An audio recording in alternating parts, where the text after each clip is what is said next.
Howdy, it's Wyatt. I f***ed up. So, I was making homemade glow sticks because I couldn't afford LED lights for my sick gamer bedroom. I wasted all my money on buying the entire country of Uzbekistan. So there I was, mixing Mountain Dew and hydrogen peroxide, the perfect chemical formula. I'm something of a Heisenberg myself. But with any Heisenberg, there's a dumbass assistant. In comes my lab partner, who for some godforsaken reason decides to drink the chemical mixture. Yeah, so as it turns out, that's actually the chemical formula for making a zombie. And now, they're taking over the world. But you know, if we're talking about zombies, there's only one video game I could possibly talk about today. None other than...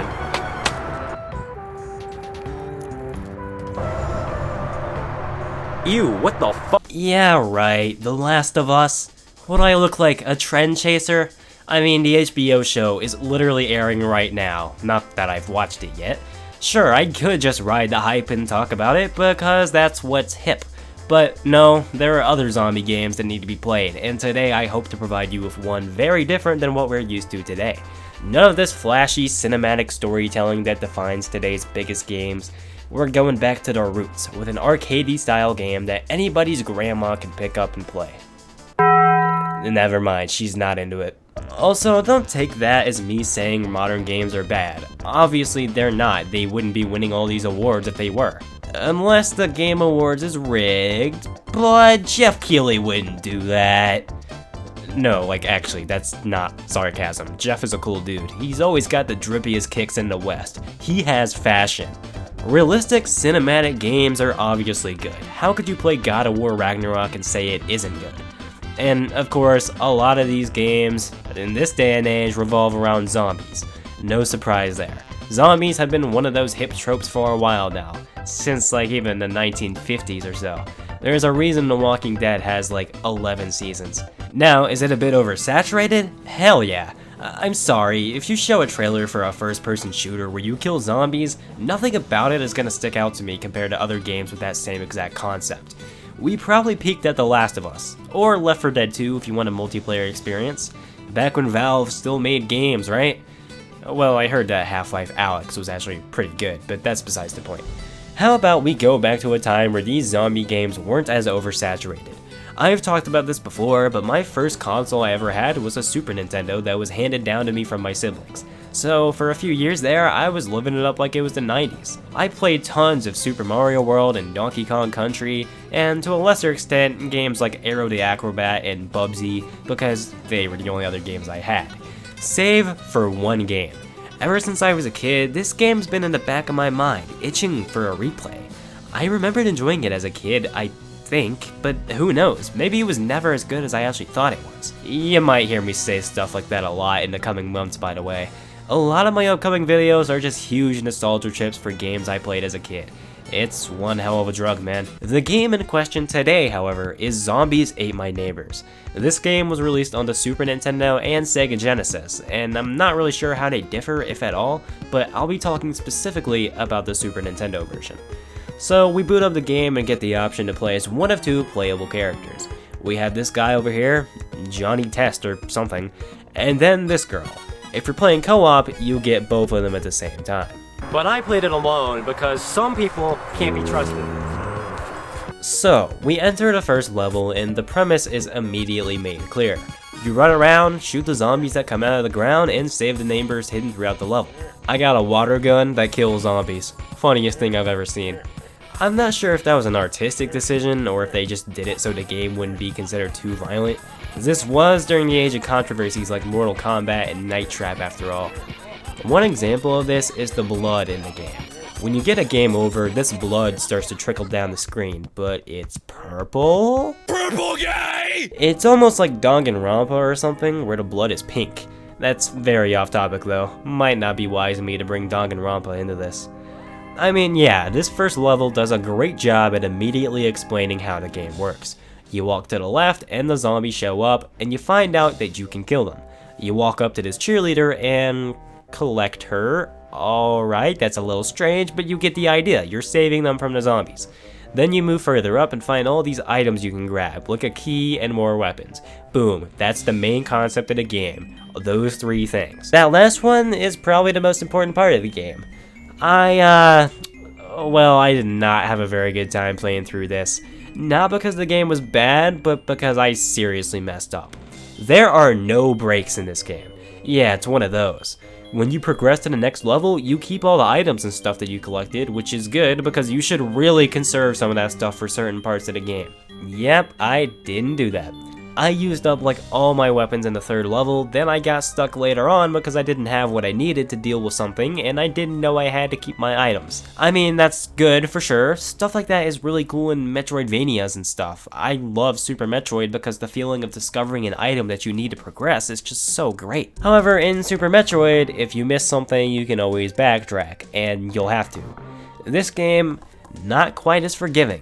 When you move on to the next level, you're not going back, so if you decide to speed through the level and not grab everything, you might have a hard time later. It does kinda suck. I feel like this game is definitely meant to be played in one sitting, since every time you play it, you have to restart from the beginning. There is a password system in place, so you can start from the last level you played, but you don't keep your items, so there's really no point. Case in point, big fucking baby. You expect me to kill this thing with a water gun? Not happening. This motherfucker is fast too, and he knocks me down, then he just camps there and stomps me again. So back in level 3, you get this potion that transforms you into whatever the hell this is. I used it up way too early though. I should have saved it, and then I probably could have used that to kill the baby or something.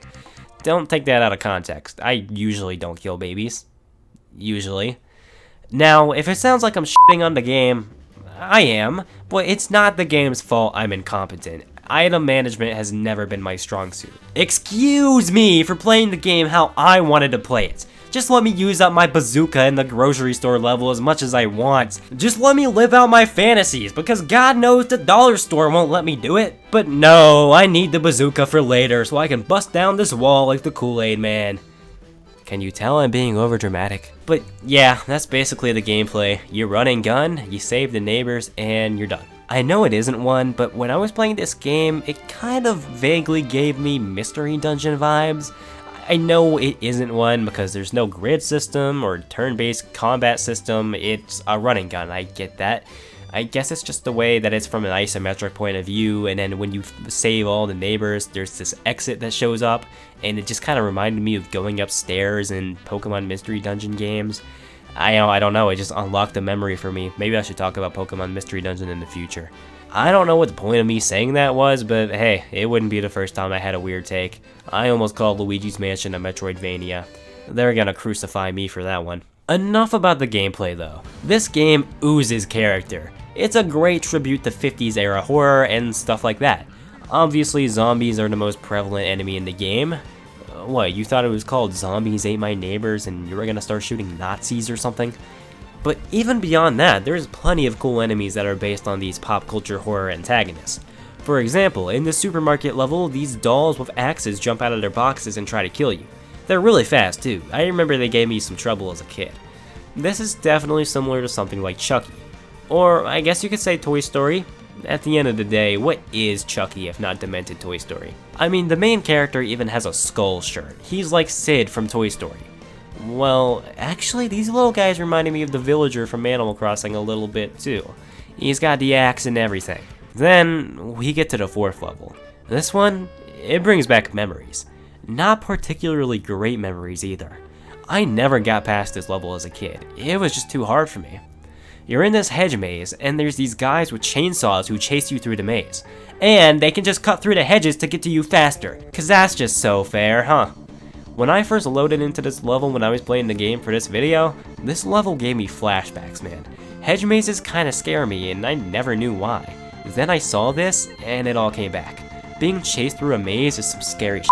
Chainsaws are fine though. Hell, when I was a little kid, no more than 5 or 6 years old, I had this nightmare where I was running through a hedge maze being chased by Barney the dinosaur. Because holy shit, dude, Barney is scary. I don't like him, and I certainly don't love him, no matter how much he may love me. So yeah, I played this level and it was actually just as hard as I remembered. I actually got stuck at one point, I couldn't figure out where to go. I think I was actually supposed to blow some of the hedges down with the bazooka, but I said f*** it and put in a cheat code to go to the next level. The next level's gimmick is basically just that there are a bunch of clones of the male character who's trying to kill you. This is only really an issue in co-op mode, since if the other player isn't paying enough attention, they might not realize that they're standing next to one of the clones, and not the actual player. The next level takes us to a fucking pyramid somehow. Why are we here? How did we get here? Why are all my neighbors here too? I mean, it's a cool level, it kinda brings me back to the pyramid level in Earthbound, which I really liked, but it's just kinda bizarre. Wait, bizarre. JoJo's Bizarre Adventure, Egypt, pyramids, oh! But of course, it's a pyramid, so you're fighting mummies. That's pretty cool. I actually got stuck on this level for a while because I couldn't keep track of where I'd already been and where the neighbors were. There's actually a radar thing you can use that shows you where the neighbors are in relation to you, but I'm a dumbass who didn't know how to use it properly, so I spent like half an hour in here. The next level is a castle. I thought that was pretty cool.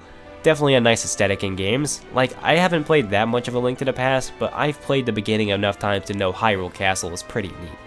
Same thing with Persona 5's first palace. Kamoshida may be a terrible human being, but his castle's pretty alright. So yeah, there's really nothing too special about this level. It's just a castle of zombies, and that's about it. I mean, you could put out this fireplace with your water gun to find a secret passage.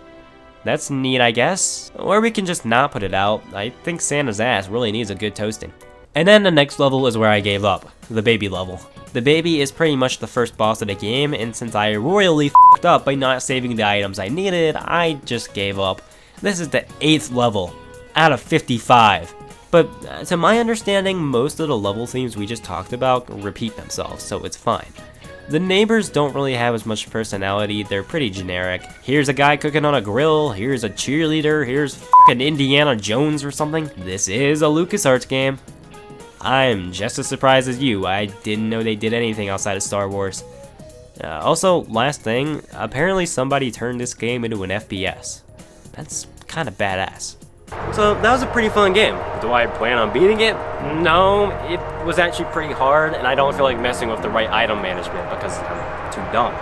But if I ever need a fun, arcadey feeling game to play with a buddy sometime, maybe I'll call one over to shoot up some baddies.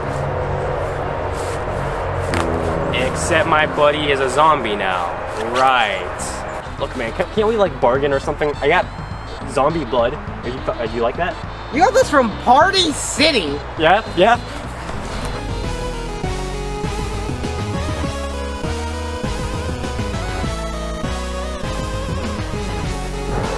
Alright, come on. You got this. Come on, you're just like Denji. He's just like me! For real!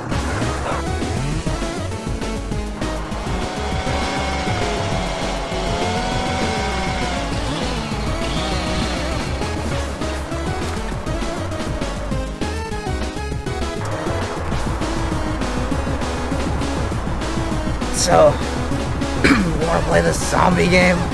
With your dumbass? No.